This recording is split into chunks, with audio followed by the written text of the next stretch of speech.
సాయి గారు నమస్తే. ముఖ్యంగా వైఎస్ జగన్మోహన్ రెడ్డి సోమవారం కానీ మంగళవారం కానీ ఆంధ్రాకి రావటం, మళ్ళీ శుక్రవారం బెంగళూరు వెళ్ళటం.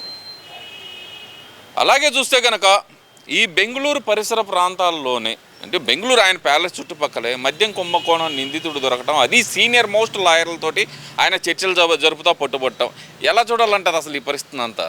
ఇక్కడ ప్రధానంగా చూసుకుంటా ఉంటే గతంలో ఇదే జగన్మోహన్ రెడ్డి ముఖ్యమంత్రిగా ఉన్నప్పుడు అధికార దురహంకారంతో 151 సీట్లు వచ్చినాయన్న అధికార దురహంకారంతో అప్పటి ప్రతిపక్ష నాయకుడు మాజీ ముఖ్యమంత్రి వర్యులు ప్రస్తుత ముఖ్యమంత్రిగా ఉన్న నారా చంద్రబాబు నాయుడు గారి గురించి, చంద్రబాబు నాయుడు గారు వీకెండ్ పొలిటీషియను, శనివారం ఆదివారం హైదరాబాద్ వెళ్తారు, ఇక్కడ ఇల్లు లేదు, నాకు ఇక్కడ ఇల్లు ఉంది అన్నాడు. ఇదే జగన్మోహన్ రెడ్డి గతంలో చంద్రబాబు నాయుడు గారు ఓడించడానికి నేను అమరావతిని ఇక్కడే ఇల్లు కట్టుకున్నాను, ఇక్కడే ఉంటానన్న వ్యక్తి. చంద్రబాబు నాయుడు గారు ఎక్కడున్నారో సమస్య కాదు. ఇప్పుడు ఒక 40 ఏళ్ళ అనుభవం ఉన్న వ్యక్తి, నవ్యాంధ్రప్రదేశ్ తొలి ముఖ్యమంత్రిగా ఉన్న వ్యక్తి, ఉమ్మడి ఆంధ్రప్రదేశ్ రాష్ట్ర ముఖ్యమంత్రిగా 14 ఏళ్ళు చేసిన వ్యక్తి. అటువంటి వ్యక్తి 2 రాష్ట్రాల్లో అతనికి ఉండే హక్కు ఉంటుంది. 2 రాష్ట్రాలు రెండు కళ్ళు లాగా చంద్రబాబు నాయుడు గారు చెప్పడం జరిగింది. తెలుగు ప్రజల గుండె చప్పుడుగా నారా చంద్రబాబు నాయుడు గారు ఆ రోజు ఉన్నారు. మరి అటువంటి నారా చంద్రబాబు నాయుడు గారిని వీకెండ్ పొలిటీషియన్ అని కామెంట్లు చేసిన ముఖ్యమంత్రిగా, అప్పటి ముఖ్యమంత్రిగా జగన్మోహన్ రెడ్డి ఇప్పుడు ఏమంటారు? ఇప్పుడు మేము నేనేమనాలా? మంత్ ఎండ్ పొలిటీషియన్ అనాలా, అంతే కదా?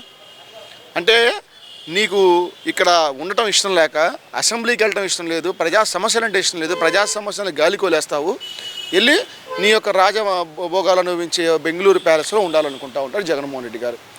అంటే ఇక్కడే అర్థమవుతూ ఉంది, చంద్రబాబు గారు తెలుగు ప్రజల మధ్యలో ఉన్నారు, గతంలో తెలంగాణలో ఉన్న తెలుగు ప్రజల మధ్యలో ఉన్నారు, నువ్వు కనీసం మన రాష్ట్రంలో తెలుగు రాష్ట్రాల్లో కూడా లేకుండా వెళ్ళిపోయావు. అంటే నీకు రాష్ట్రం అన్నా, రాష్ట్ర ప్రజలన్నా కనీస గౌరవం కానీ, ప్రేమ కానీ, మర్యాద కానీ ఏంది లేదో అర్థమైపోతూ ఉంది జగన్మోహన్ రెడ్డి గారు. కాబట్టి అదే కాకుండా మీరు అడిగిన ఇంకో క్వశ్చన్ చూసుకుంటా ఉంటే, లిక్కర్ స్కామ్లో ఉన్న వ్యక్తి ఆ బెంగళూరు హెలంకా పరిసర ప్రాంతాల్లో దొరకటం, ఇవన్నీ చూస్తూ ఉంటే ఏ గూటి పక్షులు ఆ గూటికి చేరదని ఒక సామెత ఉండేది. అందులో భాగంగానే ఎవరైతే ఈ విధంగా గతంలో అధికారం ఉందని చెప్పి జగన్మోహన్ రెడ్డికి అనే చెట్టు నీడలో ఉండి విచ్చలవిడిగా ల్యాండు, శాండు, వైను స్కాములు చేశారో వాళ్ళందరూ ఒకళ్ళుగా అది అందరూ ఆ జగన్మోహన్ రెడ్డి గారి చుట్టుపక్కల వైఫైలా తిరుగుతూ వాళ్ళ యొక్క కాపాడుకోవడానికి ఏదైనా ఎత్తులు కుయుక్తులు వేసుకుంటూ ఉంటారని చెప్పి నేనైతే భావిస్తూ ఉన్నా. అందులో భాగంగానే అతను దొరికేయడం కూడా నేను చెప్తా ఉన్నాను, లిక్కర్ స్కామ్లో ఉన్న వ్యక్తి.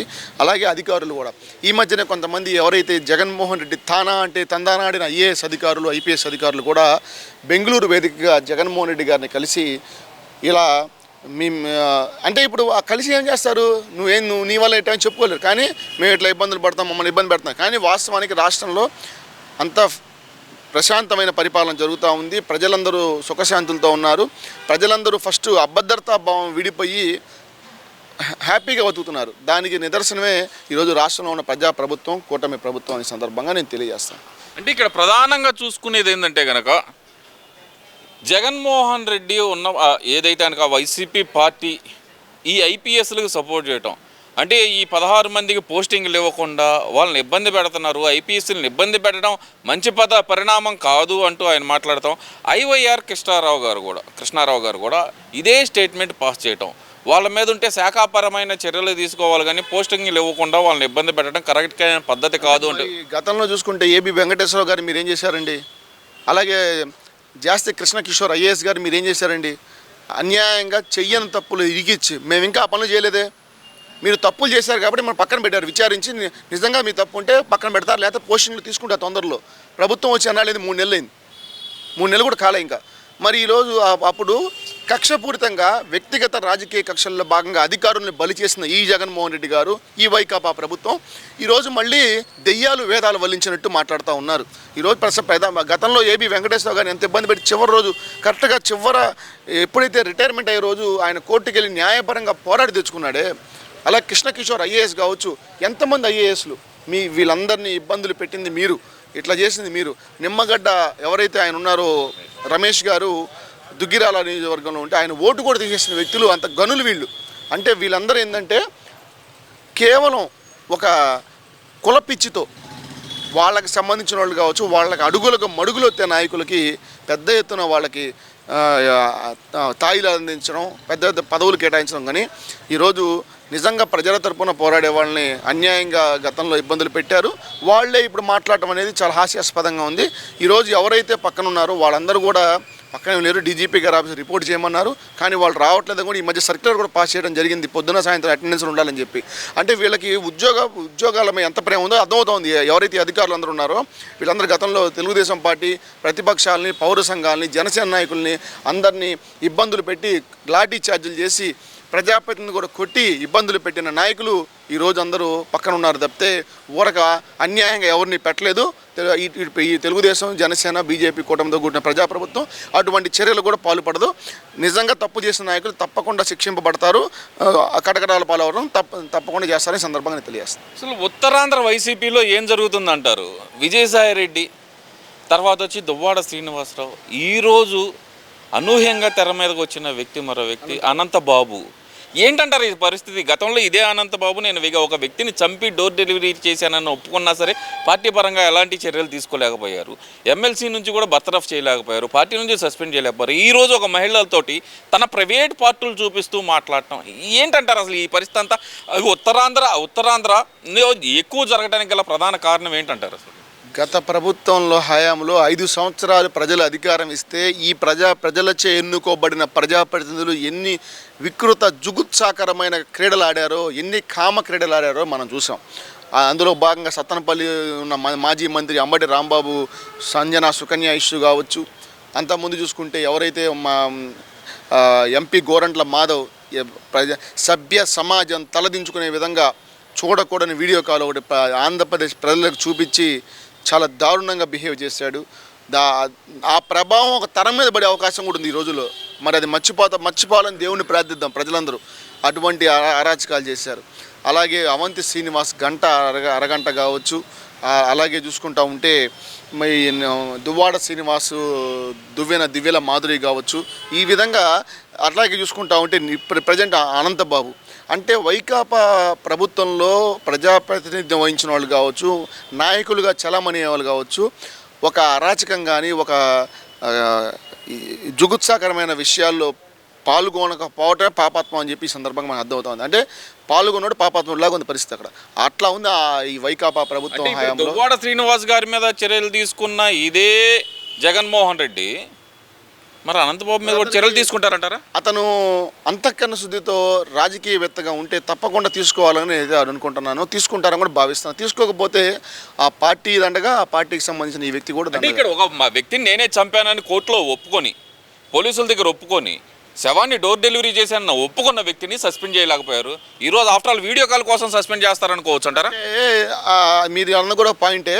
దాంట్లో సస్పెండ్ చేస్తారా చేయరు అనేది అప్పుడేమో అధికార దురహంకారంతో ఉన్నారు, ఇప్పుడు అధికారం కోల్పోయిన బాధలో ఉన్నారు. కాబట్టి దిద్దుబాటు చర్యల్లో భాగంగా ప్రజల దగ్గర మంచి అనిపించుకోవడానికి ఏదన్నా పైపైన చేస్తే చేయొచ్చుగాక.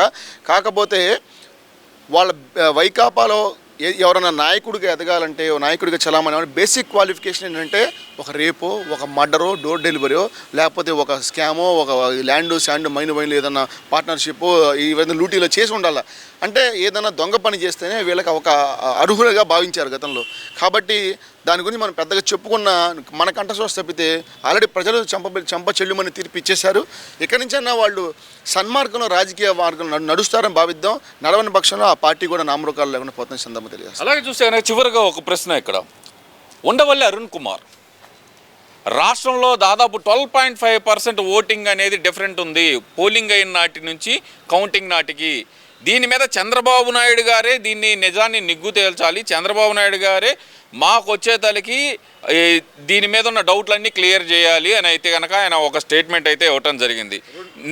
ఈవీఎంలు అనేది ట్యాంపరింగ్ జరిగింది అంటున్నారు. ఎలా చూడాలంటారు మరి దీన్ని? ఏం మాట మేము 2019లో మేము కూడా అన్నాం కదా, అప్పుడు కూడా మరి దానికి అంగీకరిస్తారా వీళ్ళు? మరి ఇప్పుడు ఈవీఎం ట్యాంపరింగ్ జరిగిందంటే అప్పుడు ఈవీఎం ట్యాంపరింగ్ జరిగే 151 సీట్లు 50% ఓట్లు వచ్చినాయి జగన్మోహన్ రెడ్డి గారికి. దానికి మీరు ఉండవల్లి అరుణ్ కుమార్ కావచ్చు ఇంకెవరైనా అంగీకరిస్తారని అడుగుతా ఉన్నా. ఎందుకంటే అప్పుడు చూసుకుంటా ఉంటే ఇక్కడ ప్రజలు తీర్పు ఇచ్చారు, తీర్పు స్పష్టమవుతుంది. నవ్యాంధ్రప్రదేశ్లో ఆంధ్రప్రదేశ్ రాష్ట్రం విడగొట్టబడ్డాక 14 ఎలక్షన్ చూసుకున్నాం. తర్వాత చూసిన ఎలక్షన్ 19 కావచ్చు, 2024 కావచ్చు, ప్రజలు స్పష్టమైన తీర్పులు ఇస్తూ వస్తున్నారు. ఎందుకు ఇస్తున్నారంటే 19లో ఎందుకు ఇచ్చారనేది మీకు తెలుసు, ప్రజలకు తెలుసు. సామాజిక ఉగ్రవాదులను అడ్డం పెట్టుకొని ఈ విధంగా అబద్ధాలని నిజాలు చేసే ప్రయత్నంలో భాగంగా ఒక ఎలక్షనీరింగ్ అనే ప్రాసెస్లో అబద్ధాలు నిజాలు చేశారు. కానీ మేము 2024లో మేము అదే ఎలక్షన్ చేసినప్పటికీ అబద్ధాలు నిజాలు చేసే ప్రయత్నం చేయాలి. నిజాలుగా ప్రజలకు తెలియజేసాం. అందులో భాగంగానే అందరూ సఫరర్సే, అటు ప్రజలు, ప్రజాప్రతినిధులు, అందరూ వ్యాపారవేత్తలు, బడుగు బలహీన వర్గాలు, రైతులు, విద్యార్థులు, మహిళలు, ప్రతి ఒక్కళ్ళు చివరికి మీ మీడియా సోదరులు కూడా సఫరర్స్ ఆఫ్ ది ఈ YCP government and their governance. అంటే దీన్ని బట్టి మనకేమర్థం అవుతా ఉంది, ప్రజలు స్పష్టమైన తీర్పు ఎందుకు ఇచ్చారో కూడా ఇక్కడ కేస్ స్టడీస్ ఉన్నాయి వరుసగా. ఇన్ని ముందు పెట్టుకోని కూడా మళ్ళీ ఉండబోలు అరుణ్ కుమార్ తన యొక్క ఏంటంటే ఎప్పుడు మీడియాలో ఉండాలా, ఏదో ఒకటి ఒక హైప్ క్రియేట్ చేసి తను ఒక లైమ్ లైట్లో ఉండాలని చెప్పి మనం గత 5 ఏళ్ళు చూసాం. గతంలో చంద్రబాబు గారు ఎంత విషయం చేయమంటే చూసాం. జగన్మోహన్ రెడ్డి టైంలో కూడా బయటికి రాలేక మళ్ళీ అప్పటి ప్రతిపక్షమైన తెలుగుదేశం పార్టీ మీద విరుచుకుపడ్డారు తప్పితే జగన్మోహన్ రెడ్డి ఒక 10 మాట అండు. ఇప్పుడు కూడా ఏం చేస్తున్నారంటే వాళ్ళకి ఏదో సపోర్ట్ చేస్తూ వాళ్ళని ఏదో తాత్కాలికంగా ఉపశమనం కల్పిద్దామని చెప్పి ఏదో మానసికంగా ఏదో ఫ్రీడమ్ చేద్దామని కావచ్చు. కానీ ఏది ఏమైనా సరే ప్రజలు స్పష్టమైన తీర్పిచ్చారు తప్పితే ఇందులో ఈవీఎంలు కానీ, ఎందుకంటే మీరు అన్న మాటకి 19లో కూడా మా దగ్గర కొన్ని ఆధారాలు ఉన్నాయి. చంద్రబాబు గారు చివరిదాకా ఉండి పేపర్లు కూడా తీసుకొని రమ్మంది ఎందుకు, ఫామ్ 40 అన్నీ ఉంటాయి కదా, అన్ని తీసుకొని రమ్మంది ఎందుకంటే ఏదైనా డిఫరెన్స్ వేరియేషన్ చూసుకుందామని. అప్పుడు కొన్ని వేరియేషన్స్ కనపడ్డాయి. మరి దానికి ఎవరు సమాధానం చెప్తారు? ఇప్పుడు అన్నోళ్ళు అప్పుడు కూడా ఒప్పుకోవాలని నేను నా యొక్క ఒపీనియన్. ఒప్పుకుంటారంటారా మీరు? ఉండవని నేను ఒప్పుకోను. అతను ఒప్పుకోవాలంటే ముందు 2019 కూడా ఒప్పుకోమని, అతను 2019 ఇదే జరిగింది ఒప్పుకోమని ఇప్పుడు నేను అతని మాటలు ఒప్పుకుంటా. అంతేగాని ఇట్లాంటి పనికి మాటలు మాట్లాడితే మాత్రం ప్రజలు సహించరు, యువత విద్యార్థులు సహించవలసిన సందర్భం తెలియజేస్తాం.